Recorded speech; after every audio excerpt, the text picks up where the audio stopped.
Hey everybody out there in the YouTube universe, this is Mr. Movie, and today we're going to tell you why Big Trouble in Little China is in my collection. Big Trouble in Little China came out in 1986. It was originally going to be a Western set in the 1880s. And for those of you that have seen this movie, that's kind of hard to believe after seeing what it actually is. And I'm glad they made the decision to change it to what it is, because one of the great things about the movie is the combination of different genres that they put. And it's action, comedy, kung fu, sci-fi. It's got all kinds of different elements in it, and that's one of the great parts about the movie. It was a box office flop, which is kind of hard to believe because it has all the elements of a great 80s action movie, and it's got a great cast, and it has a great director, which I'll get into. But for some reason it flopped, and I'm really surprised. But that doesn't really matter when it comes to great movies, because some of the best movies flopped and now they're cult classics, and this is one of the biggest cult classics ever, I believe. The movie's directed by John Carpenter, one of the greatest directors of all time. He's mainly known for horror. You've probably seen a lot of his horror movies, but he's done a lot of different other things, and this is one of his best movies, if you ask me. They originally wanted to get, maybe this has something to do with the Western aspect, I don't know, but they wanted to get Clint Eastwood or Jack Nicholson, who were both busy at the time, and they wanted them to play the main title character of Jack Burton. Both guys were busy, and even though they're great, amazing Hall of Fame actors, I don't think they could have pulled it off the way the guy who they did get, Kurt Russell, pulled it off. He embodies this character. Kurt Russell is Jack Burton. Even to the point where when Quentin Tarantino first used him in a film, he's he's quoted as saying, "When I called him up, I said, 'Get me Jack Burton.'" So yeah, he's amazing in this movie, and I'll get to that in a little while. As I said, it's directed by John Carpenter, and you could immediately recognize that from the score. John Carpenter's scores are very recognizable. Like I said, it's mostly in horror movies, but when you hear a John Carpenter score in the beginning of a movie, you go, okay, something crazy is about to happen. So I better strap in for this and get ready to watch some madness. And it does fit. It's not, it doesn't have that total horror aspect to it. It fits what this movie is, the weirdness of it, and all the different elements that make up the movie. As I said, it stars Kurt Russell as the main character, Jack Burton, and it also stars Kim Cattrall as Gracie Law. You probably know Kim Cattrall from a couple of different movies, but mainly Sex and the City, I think people know her for the most.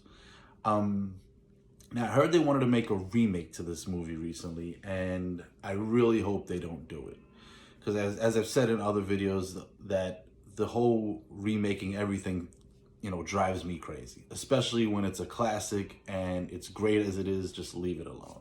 It's supposed to be starring The Rock, and nothing against The Rock, great action guy, but The Rock doesn't have to be in everything. Leave The Rock alone for a little while.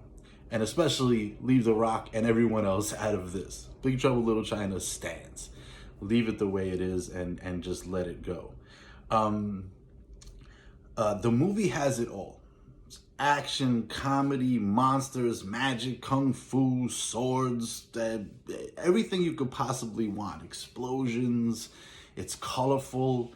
The sets are great. It's just a great 80s movie. And has a little bit of the cheese element, but that doesn't distract you. And the effects don't hold up like most 80s movies, but some of them do, most of them don't. But as you could tell, it's an 80s movie. It doesn't distract you from it. Like if you see a new movie with bad CGI or bad effects, it takes you out of the movie because they have no excuse. It's 2021. What are you doing? But In an older movie, you can let it slide because they didn't have the technology to do, the things that they could do now. The plot is basically Jack Burton, as I said, one of the great characters in movies. He's a manly men's man. He's a truck driver, rugged guy. But one of the great elements of the film is that, as I said, it's got a lot, monsters, magic, all that kind of stuff. Chinese black magic. It takes place in Chinatown, and it's a fish out of water with him. The great parts and great lines he has are in direct contrast to the way he is and what he has to deal with all this crazy stuff happening around him, and it makes for some great interaction and some hysterical lines. I was talking to my best friend, about this movie, and we constantly, to this day, still quote this movie constantly because it's so quotable and there's so many funny things, especially that the main character says. Kurt Russell's Jack Burton. There's a lot of other characters that have great lines too that we quote, but I mean, he's just so quotable in all different situations. The plot, like I said, it's Jack Burton is this rugged character. He meets up with his friend Wang. Get all your Wang jokes out now while you can. But he's a friend of his. They have a bet.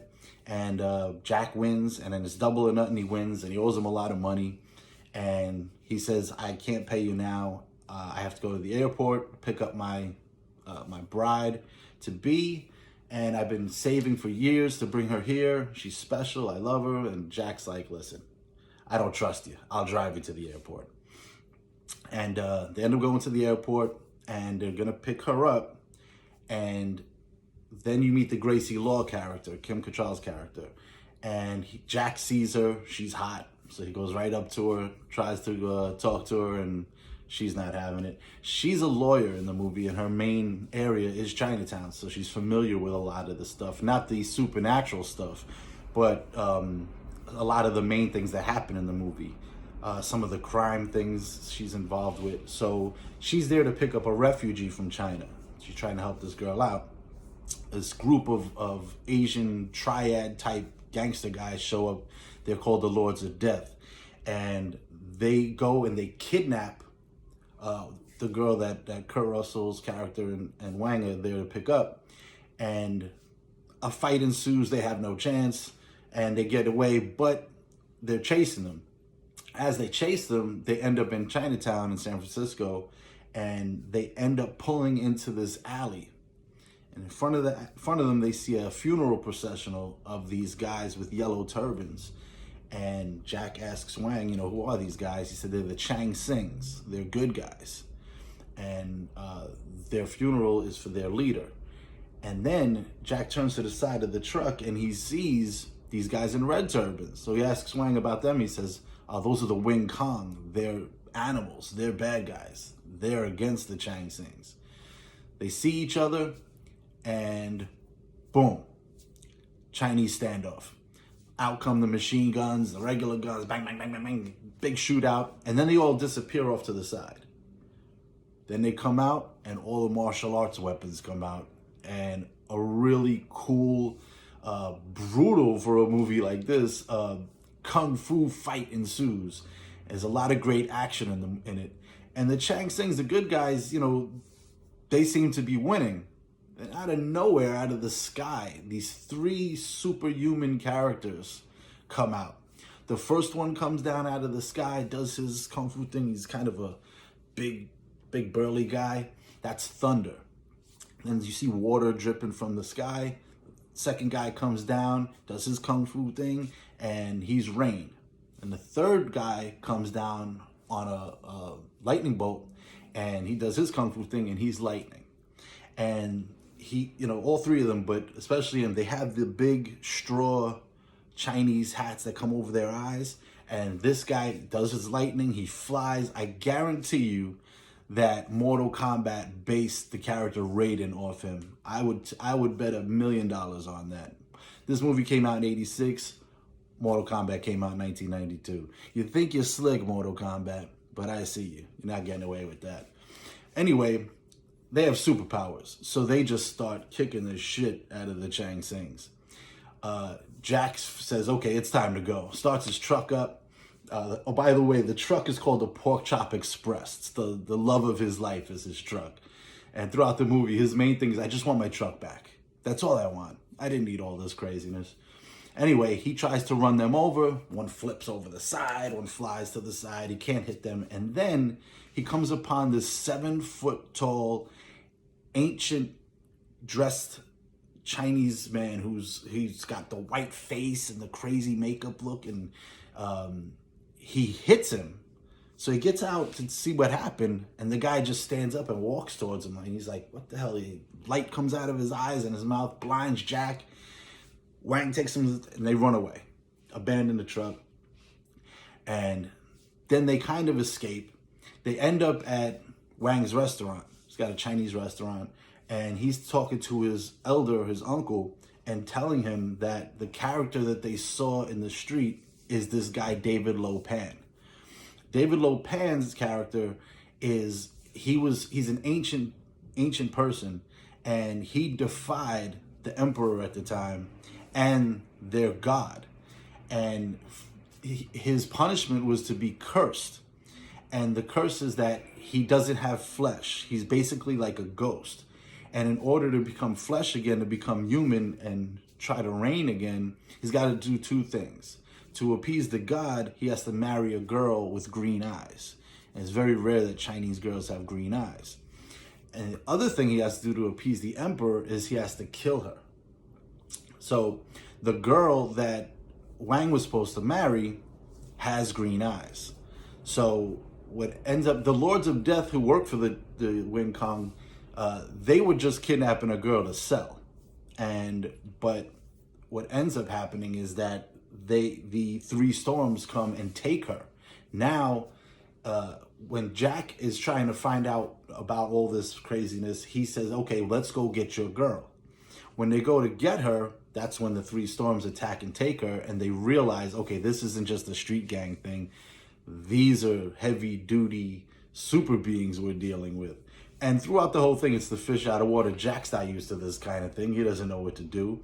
And it's a lot of stuff. It's funny how it plays off. And they go to this guy, Egg Shen, he's an old guy. He's the local guy who knows everything about, the Chinese black magic and Lo Pan and the history and all that stuff. And you come to find out later, he's been dealing with this forever. And, he says, okay, we have to go to them and attack them and take them back. And they make this plan. They drink this potion that Egg Shen has that gives them superpowers pretty much, so they can kind of have a chance in this fight. They end up going to Lo Pan's wedding, but they come to find out that he also got a hold of Gracie Law, who also has green eyes. So now his plan is to marry both of them, kill Gracie Law. So once he marries the one, he appeases the god. He becomes flesh again. But to break the curse, he's going to kill Gracie Law, so he appeases the emperor, and now he could keep the girl whose name is Miao Yin, who is Wang's girl, the Chinese girl with the green eyes. It's the best of both worlds for him. When they attacked during the wedding ceremony, and they said, let him finish it so he becomes human, so we can kill him. There's a big fight. They come upon the wedding, and there's a big fight, and it's great. All the action that happens, you see, Egg Shen has powerful, these crystals and stuff. He's using lightning and explosions, and there's crazy kung fu, and Wang fights Rain. And they have a crazy sword duel where they're flying around. He ends up killing Rain. And the battle is the choreography is really good. The fight scene is really exciting. It's fun. It's funny too. A lot of funny stuff happens. And they end up where they're in Lo Pan's office. And Jack is able to kill Lo Pan. And Thunder sees this, and he just starts puffing up and explodes in one of the funniest, cheesiest movie deaths ever. And most top 10 cheesiest death in a movie list you see online, that one's in it. He just becomes comically big and explodes. It's hysterical. And then so now rain is gone, thunder is gone, only lightning is left. And as they're trying to escape, you see lightning coming up through through the ground, and Egg Shen kills him in a pretty funny way too. Drops a big statue of Buddha on top of his head. So they escape. They get away. They got both girls, and it ends up where Egg Shen says he's gonna go. His mission is complete, and Jack is about to leave, and they're like, "You're not gonna take Gracie?" Who throughout the movie they have a great play back and forth, and she's always kind of dissing him, and he keeps trying, and it's funny. And then at the end, you kind of feel like, okay, she's gonna go with him, and he kind of pulls a Han Solo, like, yeah, I know you love me, but I gotta go. The road is my girl. And he gets his truck back, gets in his truck, and he takes. So I think that's where they might have made a sequel. But they ended up not doing it, and that's fine, because it's a great standalone movie, and sometimes movies are just ruined by sequels, and we all know that. So I really love this movie. I loved it as a kid. I love it as an adult. On the rewatchability scale, I'm going to put this at a 90. I could watch this movie all the time. It's never not entertaining. It sucks you in, and the action and the comedy together just take you through the whole movie. You're never bored, and it's just so classic. I really suggest that you check out this movie. So thank you very much for watching. If you want to see more movies and find out why they're in my collection, subscribe, hit the notification bell for when I make some new movies. I have new movie reviews, excuse me. And share it with all your friends who love movies too. This is Mr. Movie signing off, and I will see you next time at the Flicks.